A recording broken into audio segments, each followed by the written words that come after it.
নমস্কার বন্ধুরা, আশা করি সকলেই ভালো আছেন। আজকে ভোলা মাছের দুই রকমের রেসিপি করে দেখাবো। তবে এই দুই রকম রেসিপি কিন্তু ভোলা মাছের ঝাল রেসিপি। একটা সর্ষে দিয়ে ঝাল, একটা সর্ষে ছাড়া। অনেকেই সর্ষে খেতে পারেন না, তারা কিন্তু এইভাবে ভোলা মাছ রান্না করে অনায়াসে খেতে পারেন। আর এই রেসিপিগুলো দেখার পরে যদি আপনাদের ভালো লাগে, একটা লাইক করবেন, বন্ধুদের সাথে শেয়ার করতে ভুলবেন না। আমার চ্যানেলে নতুন বন্ধু হলে সাবস্ক্রাইব করে পাশে থাকার অনুরোধ রইল। আসুন তাহলে রেসিপিটা শুরু করা যাক। ভোলা মাছের ঝাল বানানোর জন্য এখানে কিছুটা পরিমাণে আমি ভোলা মাছ নিয়ে নিয়েছি। আর মাছগুলোতে আমি প্রথমেই লবণ হলুদ মাখিয়ে নিচ্ছি। আমি আন্দাজ মতন লবণ দিচ্ছি, আপনারাও নিজেদের প্রয়োজন অনুযায়ী লবণ আর হলুদটা দিয়ে নেবেন। লবণ আর হলুদ খুব ভালো করে দেখুন আমি মাছগুলোতে মাখিয়ে নিলাম। তারপরে মাছগুলো ভেজে নেব। আর তার আগে কি কি মশলা ব্যবহার করছি আপনাদের দেখিয়ে দিই। এখানে নিয়েছি সর্ষে পোস্ত বাটা, নিয়েছি পেঁয়াজ বাটা, আদা রসুন আর কাঁচা লঙ্কা একসাথে বাটা, একটা টমেটো বাটা, আর নিয়েছি কটা কাঁচা লঙ্কা আর ধনেপাতা। সর্ষে আর পোস্ত দিয়েছি, 1 চামচ দিয়েছি পোস্ত আর 2 চামচ সর্ষে। এইটা ভালো করে আমি একটু লবণ আর কাঁচা লঙ্কা দিয়ে কিন্তু বেটে রেখেছি।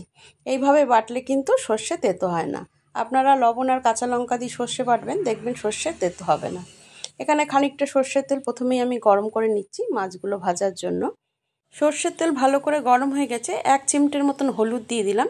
এই হলুদ যদি গরম তেলে দেওয়া যায়, মাছ ছাড়ার পরে দেখবেন মাছগুলো ফুটে ওঠে না। অনেকেই লবণ ব্যবহার করে, তবে আমি কিন্তু হলুদই ব্যবহার করি। আর এক এক করে মাছের পিসগুলো দিয়ে দিচ্ছি। লবণ হলুদ মাখানো মাছের পিসগুলো এখানে একটু ভেজে নিতে হবে। গরম তেলে 1 চিমটে হলুদ দিয়ে আপনারা দেখতে পারেন যে সমস্ত মাছ তেলে দিলে ফুটে ওঠে, সেই সমস্ত মাছ কিন্তু এই হলুদ যদি আপনারা দিয়ে দেন গরম তেলে, তাহলে ফুটে উঠবে না। অনেকেই এখানে লবণ ব্যবহার করেন, তবে হলুদ দিলে বেশি কাজ করে। আমি এটা দেখেছি, আপনারা একবার ট্রাই করে দেখতে পারেন। মাছগুলো দেখুন ভাজা হয়ে গেছে, তুলে নিলাম। আর অবশিষ্ট মাছগুলো আমি একইভাবে ভেজে নেব। অবশিষ্ট মাছগুলো কিন্তু একইভাবে আমি ভেজে নিলাম। আর মাছগুলো ভাজার পরে যেই তেল কড়াইতে রয়েছে, সেই তেলে অল্প কালো জিরে ফোড়ন দিলাম। দিয়ে দিচ্ছি অল্প পরিমাণে হলুদ। হলুদ দিয়ে অল্প একটু জল দিচ্ছি। আর একটু ভালো করে আমি এই হলুদটা জলের সাথে কিন্তু একটু নাড়াচাড়া করে নেব, যাতে কাঁচা হলুদের গন্ধটা চলে যায়। দেখুন খানিকক্ষণ নাড়াচাড়া করে নিলাম, একটু কাঁচা লঙ্কা চিড়ে দিয়ে দিয়েছি। এইবার এখানে আরও একটু সামান্য পরিমাণে জল দিচ্ছি, 1 কাপের মতন। এই জলটা দেওয়ার পরে এখানে সর্ষে বাটাটা দিয়ে দেবো। সর্ষে পোস্ত যেটা বেটে রেখেছিলাম কাঁচা লঙ্কা আর লবণ দিয়ে, সেটা এখানে দিয়ে দিচ্ছি। আর পরে লবণ চেক করে আবারও খানিকটা লবণ দেব। এখানে আর একটু লবণের প্রয়োজন, আমি অল্প পরিমাণে লবণ দিয়ে দিলাম।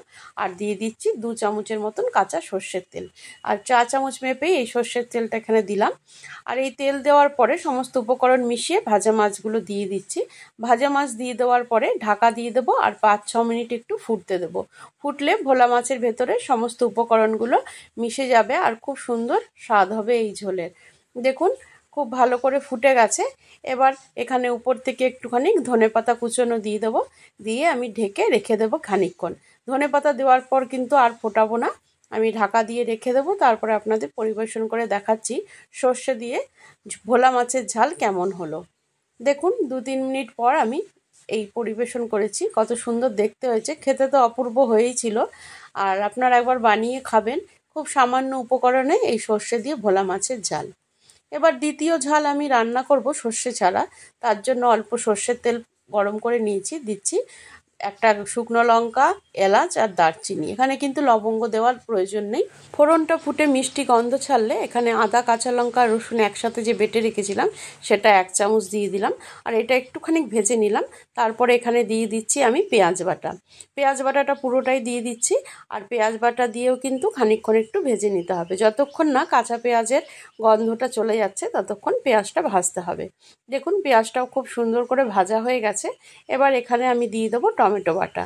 টমেটোটা দিয়ে দিচ্ছি। আর টমেটো দিয়েও কিন্তু খানিকক্ষণ ভেজে নিতে হবে, কাঁচা টমেটোর গন্ধ যাওয়া অবধি। দেখুন টমেটোর কাঁচা ভাবটা চলে যাওয়া অবধি আমি ভেজে নিচ্ছি। আর টমেটো ভাজাটা হয়ে গেছে। এবার এখানে আমি দিচ্ছি গুঁড়ো মশলা, জিরের গুঁড়ো, হলুদ গুঁড়ো, আর দিচ্ছি লঙ্কা গুঁড়ো, আর দিয়ে দিলাম লবণ। এই সমস্ত উপকরণ দিয়ে অল্প পরিমাণে জল দিলাম, দিয়ে একটু মশলাটা কষিয়ে নেব।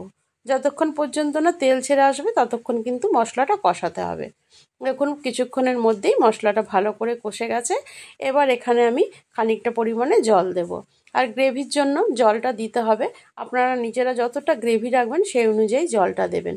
জলটা দিয়ে ভালো করে মিশিয়ে দিলাম। আর এই সময় কটা কাঁচা লঙ্কা চেরাও এখানে দিয়ে দিচ্ছি। আর দিয়ে ঢাকা দিয়ে দেবো।